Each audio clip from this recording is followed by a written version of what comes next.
Esse assunto repercutiu na política brasileira. Ô, Isabel Mega, tu tem certeza, minha amiga, que tu quer ficar... Precisamos de você. Vai, precisamos de você. O que está pegando aí em Brasília, Isabel Mega? Não, quando Brasília, política, vem e invade o bloquinho do Jairo, é que no mínimo tem alguma coisa esquisita, né, Elisa? Bom dia pro Jairo. Acho que inclusive é a primeira vez que a gente se encontra aqui no live de tão verdade, quanto isso não é vez, né? usual. Dentro do bloco, sim. Ah, sim, dentro do bloco, é verdade.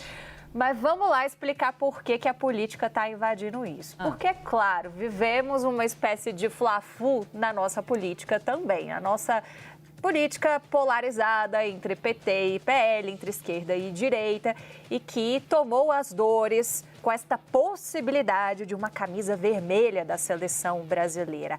As repercussões foram imediatas, Elisa. Para vocês terem ideia, foram pelo menos 6 projetos de lei apresentados na Câmara dos Deputados somente ontem, para destacar basicamente a mesma coisa. Pelo visto, os parlamentares não conversaram entre si, porque a maioria deles é do PL, do ex-presidente Jair Bolsonaro. Destacar que a cor da camisa da seleção tem que vir da cor da bandeira, nada de cor fora da bandeira do Brasil.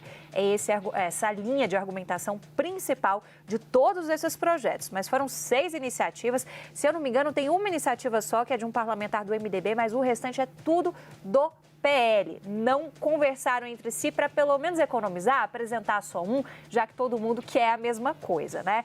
E isso repercutiu, sobretudo, depois que alguns desses parlamentares mais expoentes de partidos foram nas redes sociais para falar sobre esse assunto.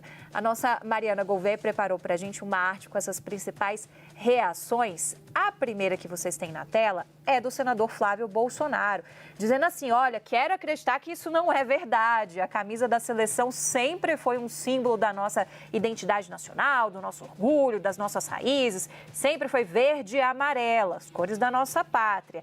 A nossa bandeira não é vermelha, nunca será. Essa mudança precisa ser repudiada veementemente. Do outro lado, olha só essa próxima manifestação, que interessante, do senador Randolfo Rodrigues, que é um futebolista, ele é viciado em futebol, então também foi um dos primeiros a comentar esse assunto.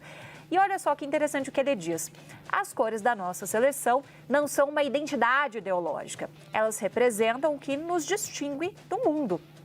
Então, ele cita ali um pouco do contexto histórico. Ao longo da história, a gente já usou o branco, o amarelo, o azul como a camisa reserva desde 58.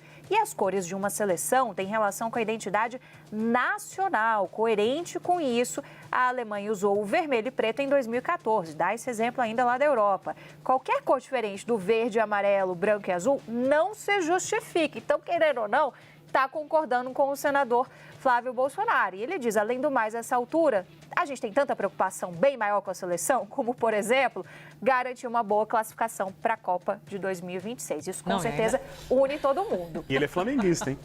Não, ainda fica... Pois é. Pois é, flamenguista. Poderia até corroborar com a cor vermelha, né? Apesar de que o do Flamengo é um vermelho, não é tão sangue como o do Inter, que eu falei, né? É uma coisa mais vinho, né? E não para por aí, Elisa. Olha só o senador Humberto Costa, que está na presidência do PT. Ele já foi diferente, ele já escalou, porque os petistas se animaram, ele fez uma inteligência artificial de uma foto do presidente Lula, dizendo 2026, Brasil hexa e Lula tetra. E dizendo o seguinte: este é o craque do jogo, com ele no comando, o Brasil vai ser campeão no campo e fora dele. Então já aproveitou de uma outra forma. E para fechar, eu venho com uma espécie de isentão, digamos assim, que é o presidente da Câmara dos Deputados, Hugo Mota, que justamente pegou a camisa azul, camisa reserva da nossa seleção brasileira, botou para jogo e fez uma postagem indo contra essa polarização, dizendo que respeita quem gosta de qualquer cor, que não tem preconceito com nenhuma, mas camisa número 2 da seleção, para ele, continua sendo essa daí. O Hugo Mota, que a gente vive falando por aqui, que tenta driblar essa polarização que, óbvio, se manifesta também no ambiente do Congresso Nacional. Então, algumas das repercussões, esses projetos de lei dificilmente vão ter encaminhamento, mas não deixam de ser um fato curioso em relação a essa história que tomou as redes sociais também.